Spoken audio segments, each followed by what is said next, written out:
नमस्कार दोस्तों, मेरा नाम पंकज गुप्ता और आप देख रहे हैं YouTube channel Pankaj Gupta classes. दोस्तों, आज की क्लास में हम लोग सिंधु घाटी की सभ्यता और उसकी विशेषताओं के बारे में पढ़ने वाले हैं। सिंधु घाटी की सभ्यता क्या थी और उसकी मुख्य विशेषताएं क्या थी। दोस्तों, ये मेरी जो क्लास है वो पीटी के साथ साथ मेंस के लिए भी बहुत महत्वपूर्ण है, तो लास्ट तक देखिएगा और आप लोगों को इस क्लास के बाद बहुत अच्छा महसूस होगा।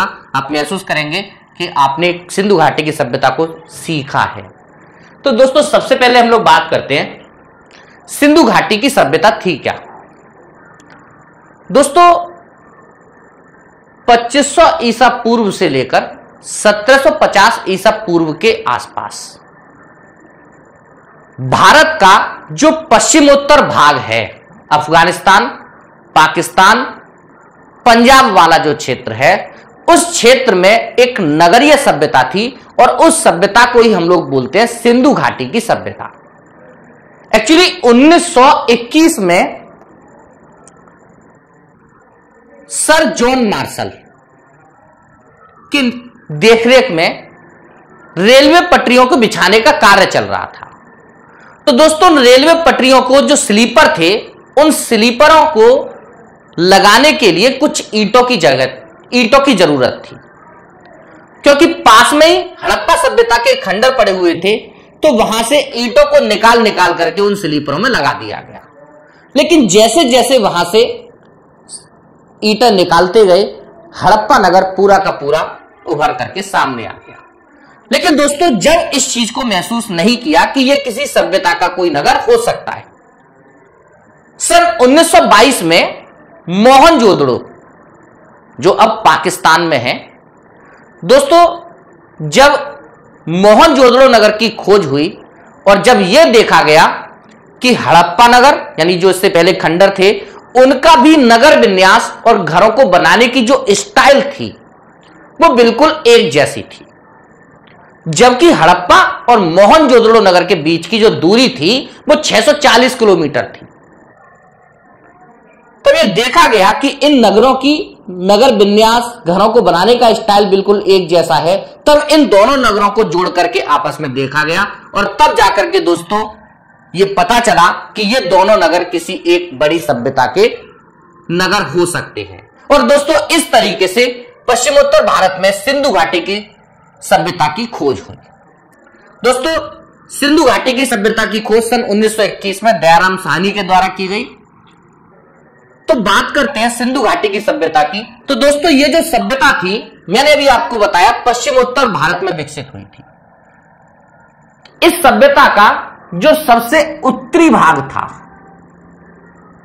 वो था सूत कांगेडोर, जो आज अफगानिस्तान में है।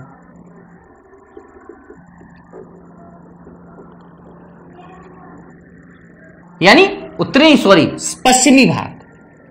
और दोस्तों, जो इसका सबसे उत्तरी भाग था वो था मांडा।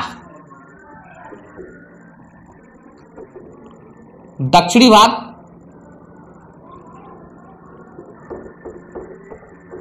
दायमाबाद और जो इसका सबसे पूर्वी भाग था वो था आलमगीर,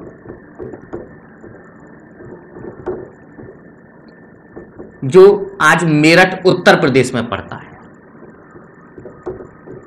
मांडा जम्मू कश्मीर, दायमाबाद महाराष्ट्र,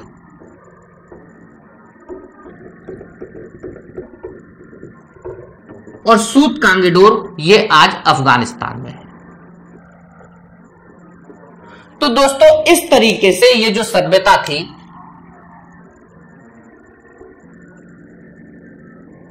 इस सभ्यता का जो कुल क्षेत्रफल है वो 12,99,600 वर्ग किलोमीटर का माना जाता है। दोस्तों, इतने बड़े क्षेत्रफल के आधार पर ये जो हमारी सिंधु घाटी की सभ्यता थी, अपनी समकालीन सभ्यता, ध्यान रखना, सिंधु घाटी की जो सभ्यता है इसकी दो समकालीन सभ्यता है, एक मेसोपोटामिया की सभ्यता और दूसरी मिस्र की सभ्यता। दोस्तों, हमारी जो सिंधु घाटी की सभ्यता थी वो क्षेत्रफल के आधार पर सिंधु घाट, मिस्र की सभ्यता और मेसोपोटामिया की सभ्यता दोनों से बड़ी थी। दोस्तों इस तरीके से इस सभ्यता की खोज हुई और इसका जो कुल क्षेत्रफल था वो 12,99,600 वर्ग किलोमीटर था। तो दोस्तों अब हम लोग बात करते हैं इस सभ्यता की विशेषता की। इस सभ्यता की विशेषता क्या थी? तो दोस्तों इसकी जो सबसे पहली विशेषता थी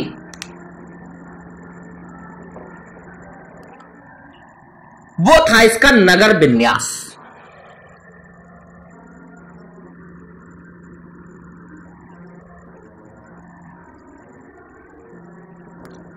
अगर हम लोग बात करें तो आज सिंधु सभ्यता के 1500 से ज्यादा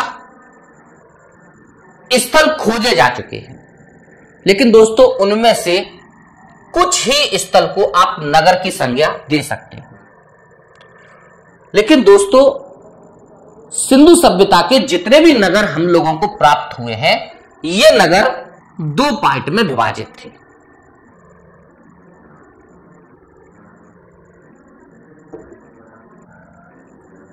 मान लेते हैं ये एक नगर है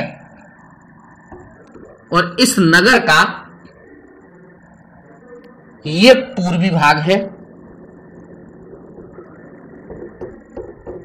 और ये पश्चिमी भाग है।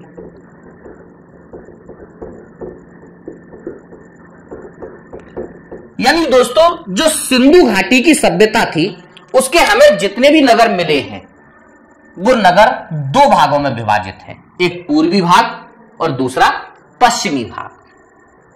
केवल एक धौलावीरा, ध्यान रखना दोस्तों, धौलावीरा एक नगर ऐसा है जो 2 भागों की बजाय 3 भागों में विभाजित है। दोस्तों इस पूर्वी भाग को निचला नगर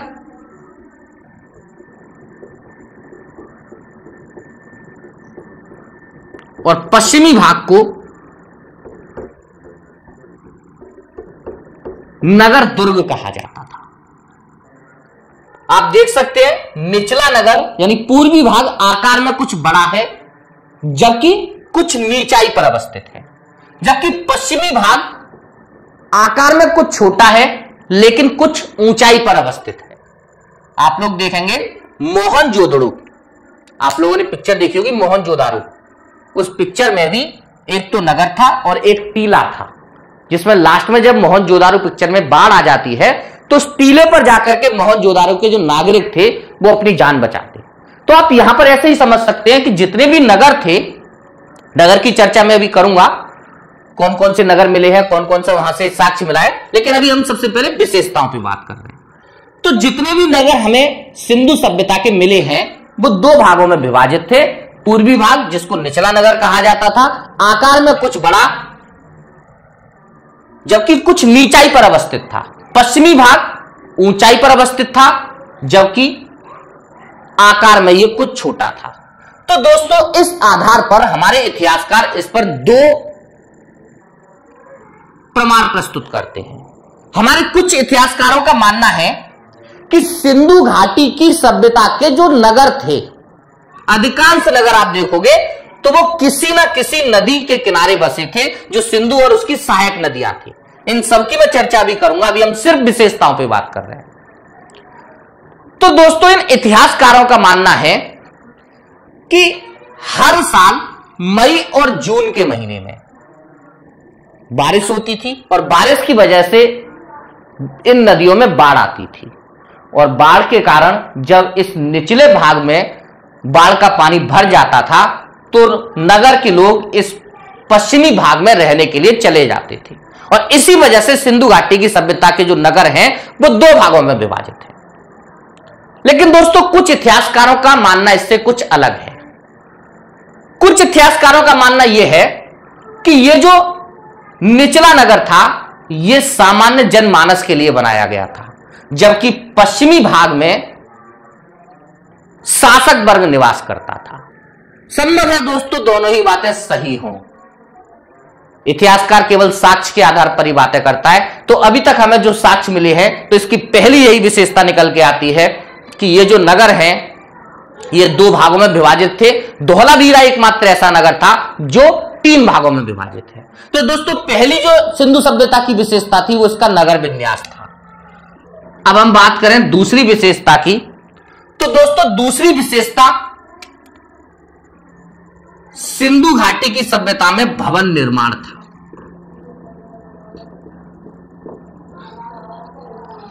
दोस्तों सिंधु घाटी की सभ्यता के जितने भी स्थल आज आपको मिले हैं उन सभी नगरों से बड़े बड़े कुठारों की प्राप्ति हुई है जो अनाज रखने के लिए प्रयुक्त किए जाते थे। मोहनजोदाड़ो का जो विशाल स्नानागार है जो हमें मोहनजोदाड़ो से प्राप्त हुआ है, सिंधु घाटी की सभ्यता का सबसे बड़ा स्थल है। तो दोस्तों इस सिंधु घाटी की सभ्यता में जितने भी नगर थे उनमें बड़ी बड़ी इमारतों का पाया जाना इस सभ्यता की दूसरी महत्वपूर्ण विशेषता है। इतिहासकारों का यह मानना है कि नगरों को देखने के बाद हमारे यहां जो शिल्प कला थी, भवन निर्माण की जो कला थी, वो सिंधु सभ्यता में व्यवसाय का एक प्रमुख अंग रही होगी। तो दोस्तों दूसरी इसकी विशेषता सिंधु सभ्यता में बड़े बड़े भवनों का निर्माण किया जाना है। दोस्तों तीसरी महत्वपूर्ण विशेषता सिंधु सभ्यता की पकी हुई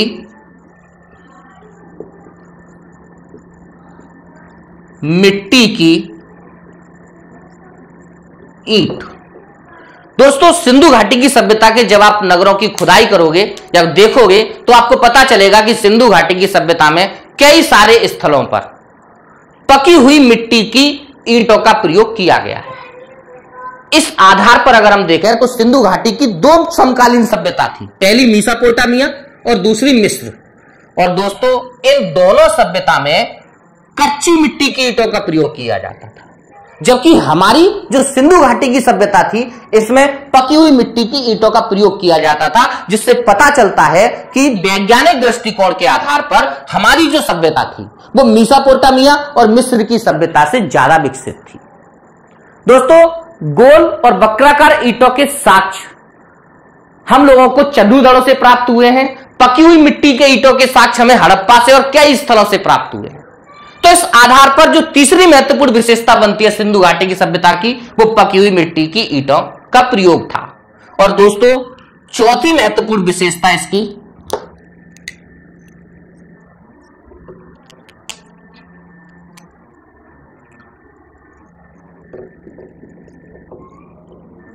नगर पद्धति। दोस्तों सिंधु घाटी की सभ्यता में अगर आप देखोगे तो जो ये सभ्यता के नगर थे पूर्णतः आधुनिक थे। सड़कों के दोनों ओर मकान बने हुए थे, इमारतें बनी हुई थी और दोनों ओर ढकी हुई नालियां थी। ये सारी की सारी नालियां आपस में जुड़ करके नगर के बाहर एक बड़े मेन हॉल में जाकर के खुलती थी, जिससे पता चलता है कि नगर को बसाने से पहले, जैसे आज आप लोग देखोगे आज कोई कॉलोनी अगर कहीं आसपास बनती है तो उसका पूरा एक नक्शा बना लिया जाता है। तो जब आप नगर विन्यास वहां का देखोगे, नालियों की स्थिति देखोगे, तो आपको पता चलेगा कि सभ्यता के बसने से यानी नगर के बसने से पहले ही उस पूरे नगर का एक मैप स्ट्रक्चर बना लिया गया होगा, जिसके आधार पर सिंधु घाटी की सभ्यता इतनी विकसित हुई। तो दोस्तों ये 4 महत्वपूर्ण विशेषताएं थी। पहली नगर विन्यास यानी 2 भागों में विभाजित था। दूसरी भवन निर्माण, बड़े बड़े इमारतें पाई गई हैं, बड़े बड़े कुठार अनाज रखने के पाए गए हैं। तीसरी पकी हुई मिट्टी की ईंटों का प्रयोग और चौथा नगर पद्धति। ये दोस्तों 4 महत्वपूर्ण विशेषता थी सिंधु घाटी की सभ्यता की।